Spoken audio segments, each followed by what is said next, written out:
Bonjour, bienvenue sur Objectif Math. Dans cette vidéo, nous donnons une formule portant sur la fonction arctangente. En voici l'énoncé. Si a et b désignent deux réels quelconques, tels que a fois b soit différent de 1, alors il existe un entier k ne pouvant prendre que les valeurs -1, 0 et 1, tels que arctangente de a plus arctangente de b soit égal à k fois pi plus arctangente de a plus b divisé par 1 moins ab. Pour la démonstration, on commence par vérifier que arctangente de a plus arctangente de b appartient à l'ensemble de définition de la fonction tangente. On considère comme dans l'énoncé a et b deux réels tels que a fois b soit différent de 1. Si a est nul, arctangente de a aussi est nul. Donc arctangente de a plus arctangente de b est égal à arctangente de b, et est donc compris strictement entre moins pi sur 2 et pi sur 2, donc il appartient bien à l'ensemble de définition de tangente. Si maintenant a est strictement positif, arctangente de a est strictement compris entre 0 et pi sur 2. Comme arctangente de b est strictement compris entre moins pi sur 2 et pi sur 2, arctangente de a plus arctangente de b est strictement compris entre moins pi sur 2 et pi. Pour démontrer que arctangente de a plus arctangente de b appartient à l'ensemble de définition de tangente, il n'y a plus qu'à vérifier que arctangente de a plus arctangente de b est différent de pi sur 2. Supposons par l'absurde que arctangente de a plus arctangente de b soit égal à pi sur 2. Comme a est strictement positif, on a la relation arctangente de a plus arctangente de 1 sur a égale à pi sur 2. D'où l'on tire arctangente de b égale à arctangente de 1 sur a. Donc b est égal à 1 sur a, c'est-à-dire a fois b égale 1, qui est en contradiction avec notre hypothèse sur a et b. Encore une fois, arctangente de a plus arctangente de b appartient bien à l'ensemble de définition de tangente. Enfin, lorsque a est strictement négatif, on peut facilement adapter cette démonstration qui nous conduit à la même conclusion. Nous pouvons passer à la preuve de la formule. La première partie de la démonstration nous assure que l'on peut utiliser la formule tangente de x plus y égale à tangente x plus tangente y divisé par 1 moins tangente x fois tangente y que vous pouvez retrouver dans le formulaire. Ce qui donne tangente de arctangente a plus arctangente b égale à a plus b divisé par 1 moins ab.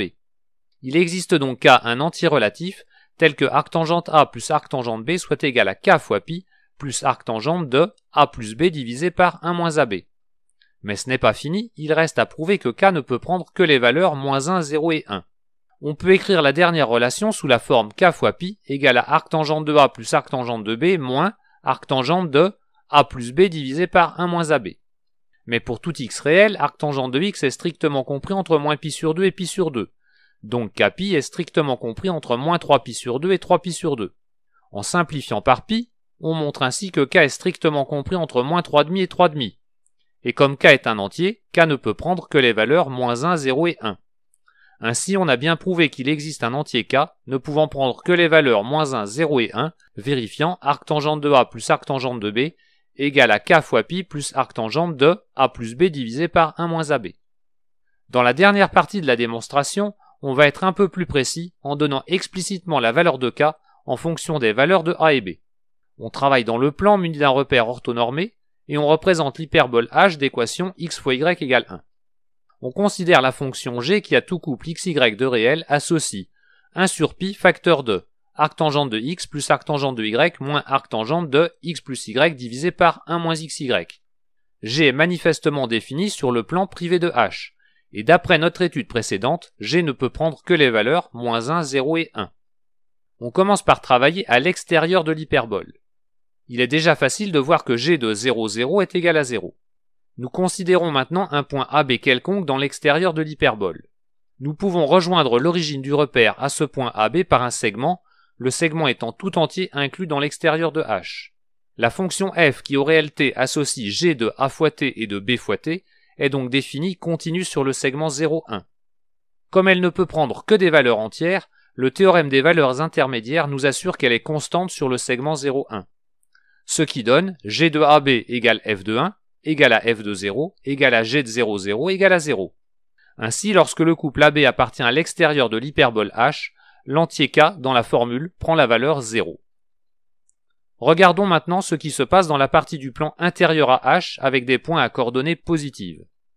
On considère un point AB quelconque de cette partie. Arctangente de A est positif, arctangente de B est positif, et A plus B divisé par 1 moins AB est négatif. Donc moins arctangente de A plus B divisé par 1 moins AB est positif. G de AB est donc positif. Mais G ne pouvant prendre que les valeurs -1, 0 et 1, G de AB vaut nécessairement 1.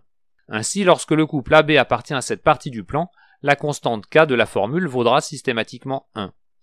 Je ne détaille pas la démonstration pour la dernière partie du plan, la constante K vaudra -1 pour chaque couple AB de cette partie.